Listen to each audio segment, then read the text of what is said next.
Baiklah, nama saya Irfan Hamadi Simanjuntak. NPM saya 20 10 93. Di sini saya mau menjelaskan tentang materi pertemuan 4, di mana materinya adalah kelangkaan barang dan jasa dalam kehidupan sehari-hari.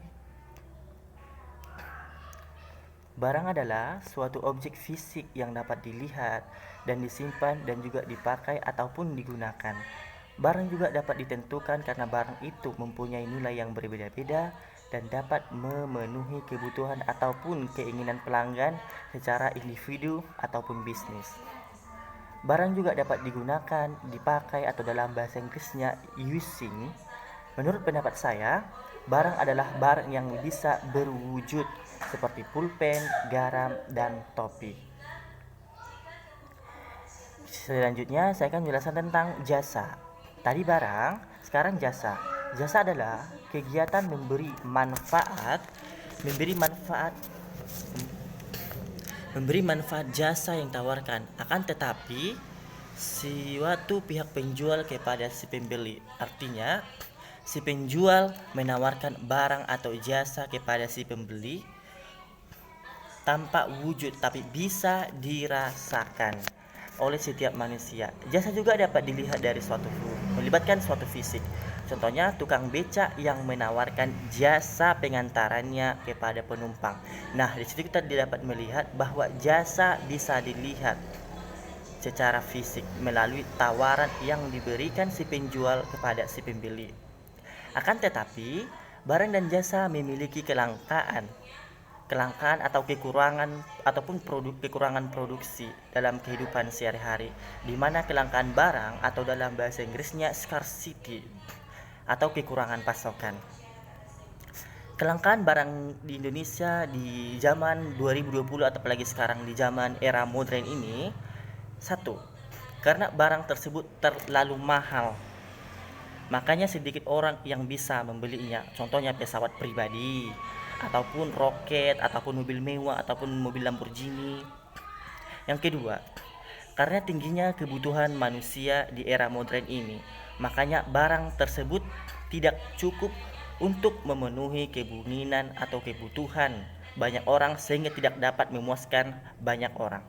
Contohnya, di virus corona ini, harga barang menjadi sangat mahal dan harga masker dan alat pelindung diri khususnya bagi dokter menjadi langka karena faktor keterbatasan atau ketidakmampuan produksi.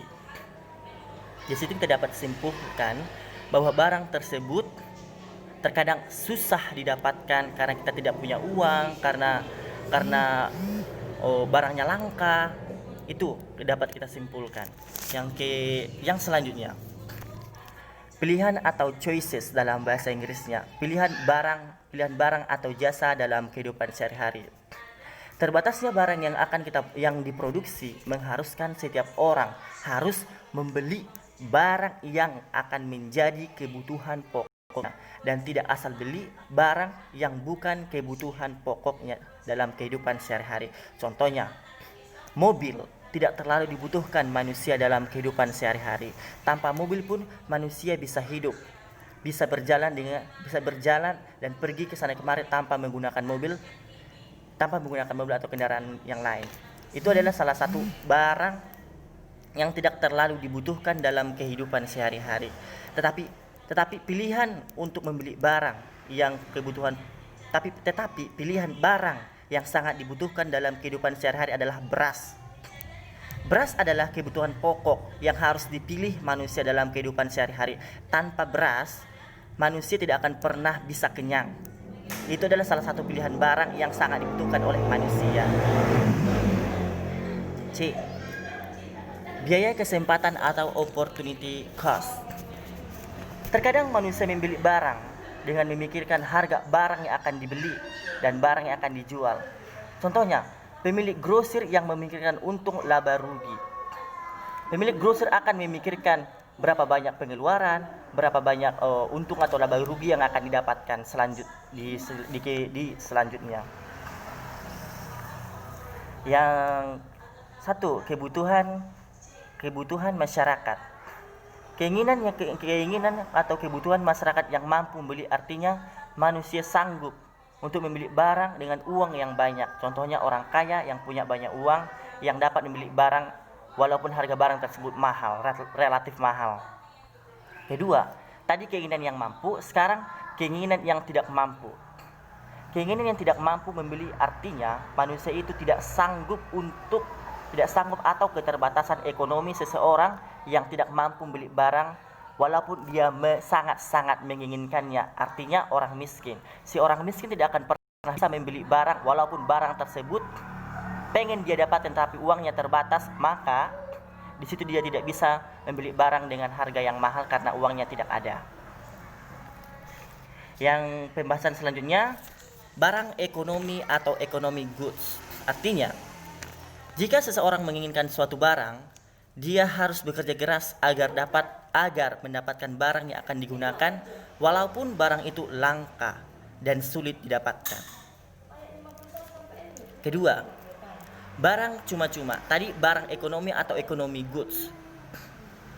Yang kedua, barang cuma-cuma atau gratis. Barang cuma-cuma atau gratis artinya barang yang didapatkan dari hasil alam atau barang yang dihasilkan oleh ciptaan Allah Subhanahu wa taala secara gratis tanpa harus bekerja keras. Seperti udara, air hujan, entah sinar matahari, entah bulan, sinar bulan dan lain sebagainya, yang barang yang dihasilkan oleh alam. Kedua, barang konsumsi. Barang konsumsi atau barang pokok yang dipakai manusia dalam kehidupan sehari-hari. Contohnya tadi saya bilang, barang konsumsi, barang pokok yang dipakai manusia dalam kehidupan sehari-hari adalah beras, pakaian, rumah, dan sebagainya yang sangat dibutuhkan manusia. Yang kedua, barang modal atau capital goods, dalam bahasa Inggrisnya adalah di mana manusia membutuhkan barang dengan cara membeli atau mengeluarkan biaya. Contohnya peralatan rumah tangga yang bersifat mesin. Contohnya blender, magicom, refrigerator, television, smartphone atau dan lain sebagainya. Yang pembahasan selanjutnya adalah barang akhir atau final goods dalam bahasa Inggrisnya. Barang yang sudah jadi dan dapat dipakai manusia secara langsung tanpa melewati proses pengerjaan lagi, di mana barang jadi akhir dapat dibedakan menjadi dua, yaitu barang tahan lama. Satu, barang tahan lama yaitu barang yang digunakan, dipakai, bisa bertahan lama, bahkan bertahun-tahun ataupun berbulan-bulan, berhari-hari, ataupun bahkan berabad-abad. Contohnya, barang jangka panjang adalah triplek, rumah, entah tanah, dan lain sebagainya. Yang kedua, barang jangka pendek, di mana penggunaannya secara cepat dan tidak bertahan lama. Contohnya makanan segar, gandum yang bersifat expired yang jangka pendek. Yang ketiga, barang setengah jadi. Barang setengah jadi adalah di mana barang tersebut masih membutuhkan proses pengerjaan selanjutnya dan masih belum bisa dipakai secara langsung. Contohnya, kapas, benang, itu masih membutuhkan proses selanjutnya yang akan dikerjakan untuk membentuk barang yang jadi. Yang pembahasan selanjutnya adalah masalah-masalah yang dihadapi ekonomi berdasarkan definisi ekonomi. Masalahnya adalah banyak barang yang harus diproduksi dan berapa banyak barang yang akan diproduksi dalam jumlah yang sangat besar. Kedua, bagaimana cara memproduksinya? Di situ kita bingung. Terkadang manusia bingung bagaimana cara memproduksi barang yang akan dipakai. Ketiga, untuk siapa barang dan jasa yang akan diproduksi? Di situ kita berpikir bahwa barang tersebut untuk siapa dipakai barang tersebut. Yang keempat, barang yang akan diproduksi belum tentu laku atau terjual di pasar dan belum tentu diterima masyarakat banyak. Menurut Jean Baptiste mengatakan sebagai hukum SAI, yaitu barang dan jasa yang diproduksi pasti terserap oleh permintaan sampai tercapai keseimbangan pasar. Yang pembahasan selanjutnya adalah teori tentang mikro dan makro berdasarkan Adam Smith menyatakan bahwa seperti alam semesta yang berjalan lancar atau serba teratur, sistem ekonomi akan mampu memulihkan dirinya sendiri karena ada kekuatan pengatur yang disebut sebagai invisible hand. Terima kasih atas kesempatan yang telah diberikan kepada saya agar menjelaskan materi pertemuan keempat. Terima kasih yang sebesar-besarnya. Nama saya Irfan Hamadi Simanjuntak, NPM saya 20 10 93. Selamat siang.